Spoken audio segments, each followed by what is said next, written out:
டிஸ்பிளேல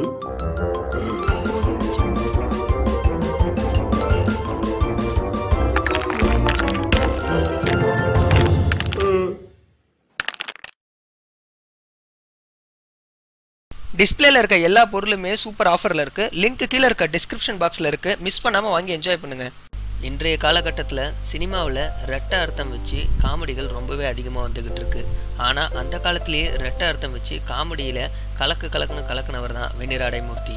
1936ஆம் ஆண்டு சென்னையில் பிறந்த வெண்ணிற அடைமூர்த்தி 1965 வெண்ணிற அடை அப்படின்ற படத்தில் அறிமுகமானார். அதனால தான் இவருக்கு வெண்ணிற அடைமூர்த்தின்னு பேர் வந்துச்சு. இவரோட தந்தை வந்துட்டு ஒரு வக்கீல். அதனால எங்கள் அப்பா மாதிரியே நானும் வக்கீல் ஆகணும் அப்படின்ட்டு வக்கீலுக்கு படிச்சிருக்காரு.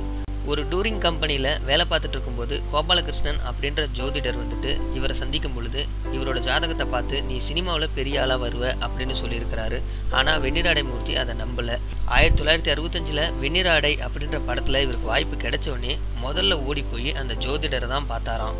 மறுபடியும் அந்த ஜோசிக்காரர் என்ன சொல்லியிருக்காருன்னா, இது வெறும் ஆரம்பம் தான், நீ கையில் தடி பிடிச்சி நடக்கிற வரைக்கும் சினிமா ஃபீல்டில் தான் இருப்ப அப்படின்னு சொல்லியிருக்கிறாரு. அவர் சொன்ன மாதிரியே அன்னையிலேருந்து இன்னைக்கு வரைக்கும் அவர் நடிச்சுக்கிட்டு தான் இருக்கிறாரு. இப்போ அவருக்கு வயசு 81. இப்போவும் அவர் நடிச்சுக்கிட்டு தான் இருக்கிறாரு. அவர் வந்துட்டு மணிமாலா அப்படின்ற நடிகையை திருமணம் செஞ்சுக்கிட்டாரு. மனோ அப்படின்னு ஒரு மகனும் இருக்காங்க. தற்போது ஆஸ்திரேலியாவில் செட்டில் ஆயிட்டாரு. அது மட்டும் இல்லாமல் வெண்ணிற அடைமூர்த்தி ஜோதிடத்தில் PhD பட்டமும் பெற்றிருக்கிறாரு. அதோடு மாலை சூடவா அப்படின்ற கமலஹாசனோட படத்துக்கு கதையும் எழுதியிருக்கிறாரு. அப்படின்றது ரொம்ப பெரிய விஷயம்தான். சன் டிவியில் மீண்டும் மீண்டும் சிரிப்பு அப்படின்ற சிரிப்பு தொடருக்கு கதை எழுதியிருக்கிறாரு. சன் டிவியவே அந்த டைமில் கலக்குன்னு கலக்குனது மீண்டும் மீண்டும் சிரிப்பு அப்படின்ற தொடர் தான். அது சுமார் 11 ஆண்டுகள் தொடர்ந்து ஒளிபரப்பானுச்சு அப்படின்றது குறிப்பிடத்தக்கது. அது மட்டும் இல்லாமல் சின்ன கலைவாணர் விவேக் கூட சேர்ந்து நிறைய படங்களை இவரும் பண்ணியிருக்காரு. அவர் கூட நடித்த எல்லா படமே சக்ஸஸ் படம் தான்.